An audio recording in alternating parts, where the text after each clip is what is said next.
జయసుధ గారు తన సహజ నటనతో తెలుగు ప్రేక్షకుల మనసులో చెరగని ముద్ర వేసుకున్నారు. అలనాటి స్టార్ హీరోలు ఎన్టీఆర్ గారు, ఏఎన్నార్ గారు, శోభన్ బాబు గారు వంటి ప్రముఖులతో కలిసి ఎన్నో సినిమాలు చేశారు. ప్రస్తుతం తల్లిగా, అత్తగా సహాయక పాత్రలు పోషిస్తోంది. వెండితెరపై తిరుగులేని నటిగా కీర్తి గడించిన ఈమె జీవితాన్ని 2017లో జరిగిన ఓ సంఘటన ఒక్కసారిగా కుదిపేసింది. అదే ఆమె భర్త, నిర్మాత నితిన్ కపూర్ ఆత్మహత్య. ఈ ఘటనతో ఆమె కొంతకాలం పాటు డిప్రెషన్‌కి వెళ్ళిపోయారు. నితిన్ అలాంటి కఠిన నిర్ణయాన్ని తీసుకోవడానికి గల కారణాన్ని అతని తనయుడు, నటుడు నిహార్ కపూర్ వెల్లడించారు.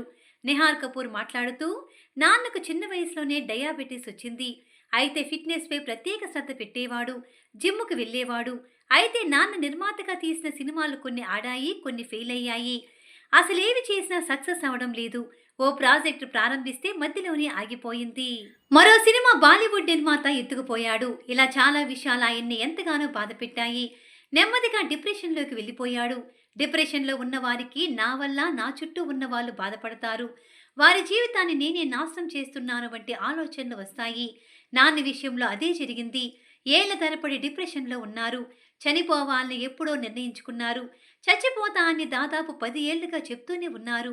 ఒకరోజు ముంబైలో తన బంగ్లాపై నుంచి దూకాడు. నిజానికి ఇది జరగడానికి ముందే ఓ ఫంక్షన్‌కి వెళ్ళాలని కొత్త బట్టలు కొన్నాడు. అంతలోనే ప్రాణం తీసుకున్నాడు. ఆ బాధలో నుంచి బయటకు రావడానికి అమ్మకు చాలా సమయం పట్టిందని నిహార్ కపూర్ చెప్పుకొచ్చాడు.